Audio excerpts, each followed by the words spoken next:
Hello కానమోకు కథావచనం మోహనవచనం పరిజ్ఞాన హితబాండం నిత్య చదువరి శ్రోతలకు ఆహ్వానం నమస్కారం.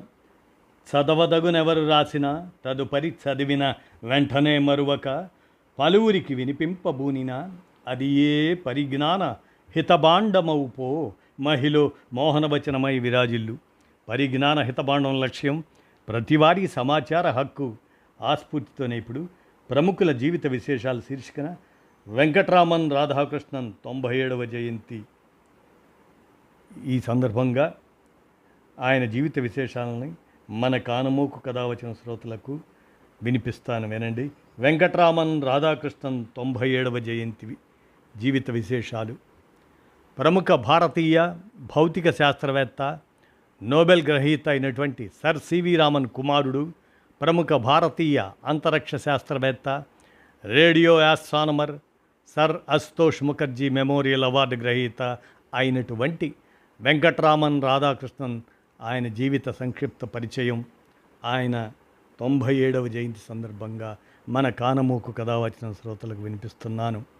వెంకట్రామన్ రాధాకృష్ణన్ ఈయన 18 మే 1929 అనగా 97 సంవత్సరాల క్రితం జన్మించి మార్చ్ 2011 మార్చి 3న కీర్తిశేషులైనటువంటి వారు.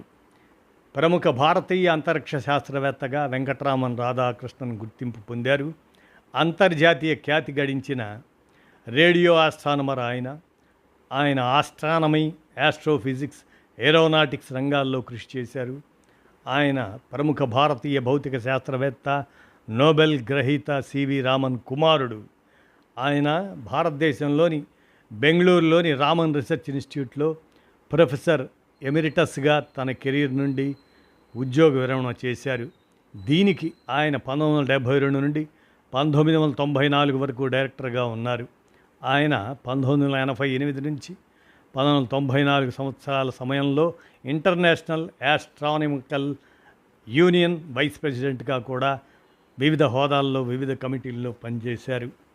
ఈయన జననం, విద్య పరిశీలిస్తే రాధాకృష్ణన్ మద్రాస్ శివార్లోని తొండియార్పేటలో నోబెల్ బహుమతి గ్రహీత భౌతిక శాస్త్రవేత్త సర్ చంద్రశేఖర్ వెంకట్రామన్ మరియు ఆయన భార్య లోకసుందరి అమ్మాళ్ దంపతులకు జన్మించారు ఈ రాధాకృష్ణన్.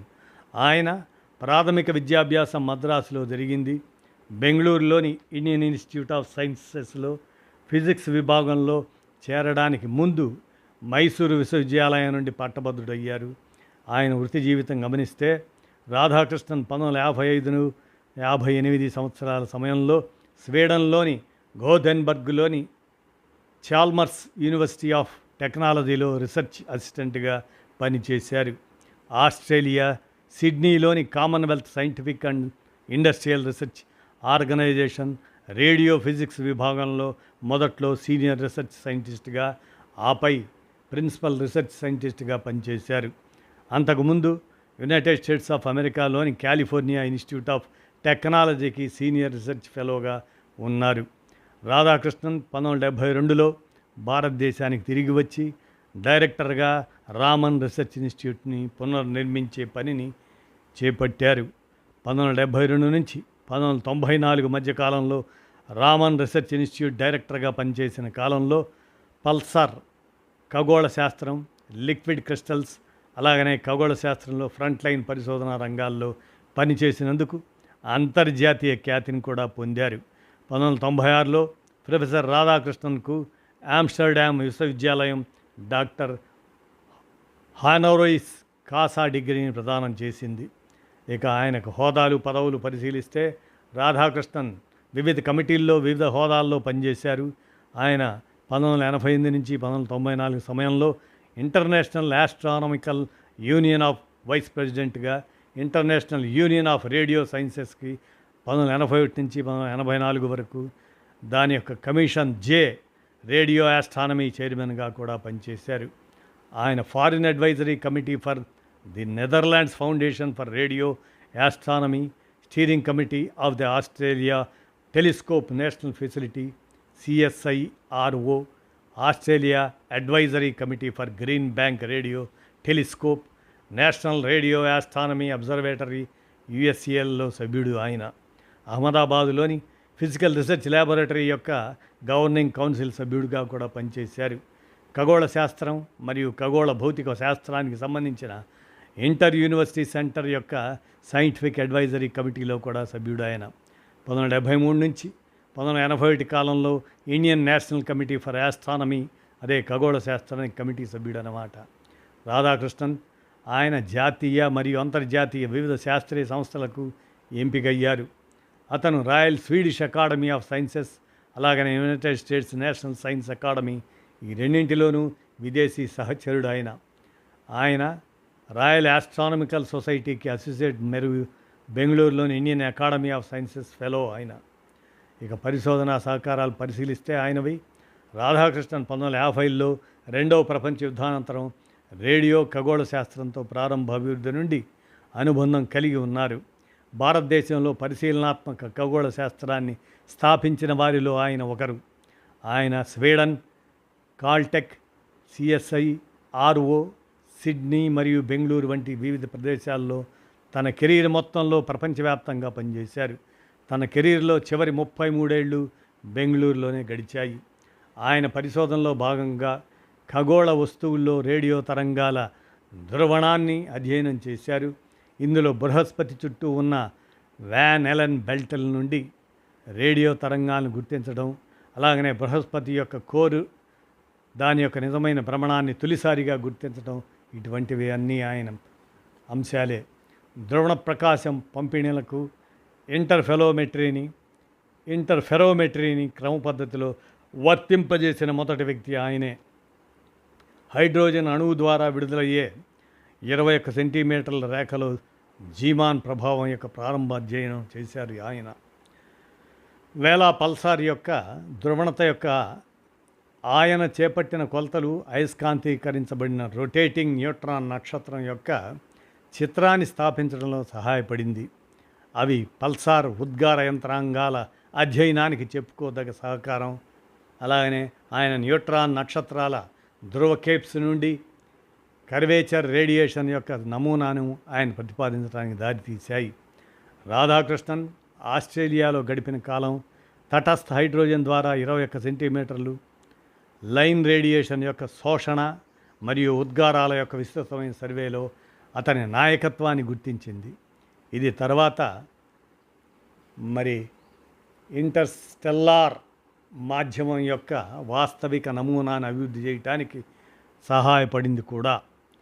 ఆయన పెద్ద సంఖ్యలో గెలాక్సీ మరియు ఎక్స్ట్రా గెలాక్టిక్ మూలాల వైపు 21 సెంటీమీటర్ల శోషణ యొక్క క్రమబద్ధమైన ఇంటర్ఫెరోమెట్రిక్ అధ్యయనాన్ని కూడా నిర్వహించారు.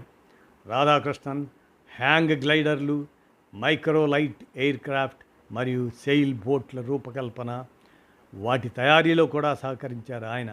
ఏరోనాటిక్స్ రీసెర్చ్ డెవలప్మెంట్ బోర్డుకి, మినిస్ట్రీ ఆఫ్ డిఫెన్స్ హ్యాంగ్ గ్లైడర్ల రూపకల్పన కోసం, అలాగనే ఇస్రో సెయిల్ బోట్ల కోసం మద్దతు ద్వారా ఈ రంగాల్లో ఆయన అసలు సహకారాన్ని భారత ప్రభుత్వం గుర్తించింది. రాధాకృష్ణన్ పరిశోధనా పత్రికల్లో 80 కంటే ఎక్కువ పత్రాలను ప్రచురించారు. వివిధ అంతర్జాతీయ సమావేశాల ప్రొసీడింగ్స్లను కూడా ప్రచురించారు ఆయన. రాధాకృష్ణన్ కాన్ఫరెన్స్ ప్రొసీడింగ్స్ యొక్క ఓ పుస్తకం సూపర్నోవా, దేర్ ప్రొజెనేటర్స్ అండ్ రెమనెంట్స్ అంటూ 1985లో ఆయనకి సహా సంపాదకత్వం వహించారు ఆయన. 1982 నుండి 87 వరకు journal of astrophysics and astronomy యొక్క ఎడిటోరియల్ బోర్డు చైర్మన్గా కూడా ఉన్నారు. రాధాకృష్ణన్ రామన్ రీసెర్చ్ ఇన్స్టిట్యూట్లో పనిచేశారు.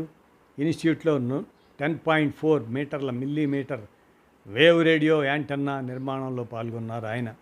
ఇది పల్సార్ ఖగోళ శాస్త్రంలో అసలైన సహకారాన్ని అందించే వివిధ ఖగోళ భౌతిక దృగ్విషయాలను అధ్యయనం చేయడానికి, అలాగే ఇంటర్స్టెల్లార్ మీడియం యొక్క రీకాంబినేషన్ రేఖా అధ్యయనాలను అధ్యయనం చేయడానికి ఉపయోగించబడింది.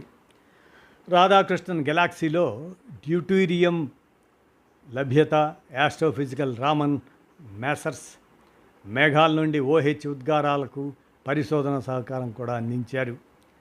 గౌరీబీ ధనూర్ మరియు మారిషస్లో తక్కువ పౌనఃపున్య టెలిస్కోపులు వాటి నిర్మాణానికి కృషి చేశారు ఈయన. 1987లో ఆక్స్ఫర్డ్లో మిల్నే ఉపన్యాసం, అలాగనే 2000లో జాన్స్కీ ఉపన్యాసాన్ని ఇచ్చారు ఈయన. రాధాకృష్ణన్ ఇంటర్నేషనల్ ఆస్ట్రానమికల్ యూనియన్, దాన్నే IAU అంటారు, దాంట్లో సభ్యుడు ఈయన. ఇంటర్స్టెల్లార్ మ్యాటర్పై డివిజన్ 6 కమిషన్, 34 రేడియో ఖగోళ శాస్త్రంపై division 10 commission, 40 division 11 commission, 44 space and high energy astrophysics division 6 interstellar matter, division 10 radio ఖగోళ శాస్త్రం, division 9 space and high energy astrophysics కమిటీల్లో పనిచేశారు ఈయన. సెయిలింగ్, ఫ్లయింగ్, హ్యామ్ రేడియో ఆయన హాబీలు. ఈయనకి ఇచ్చిన అవార్డులు, గౌరవాలు పరిశీలిస్తే royal Swedish academy of sciences విదేశీ సభ్యుడు ఈయన, US national academy of sciences విదేశీ సభ్యుడు ఆయన, Indian academy of sciences Bengaluru సభ్యుడు ఆయన.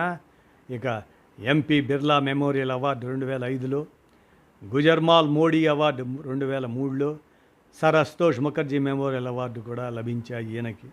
అలాంటి గొప్ప వ్యక్తికి నేడు 97వ జయంతి సందర్భంగా వెంకటరామన్ రాధాకృష్ణన్ స్మరిస్తూ ఆయన జీవిత విశేషాలని మన కానమోకు కథావచన శ్రోతలకు వినిపించాను. విన్నారుగా, ధన్యవాదాలు.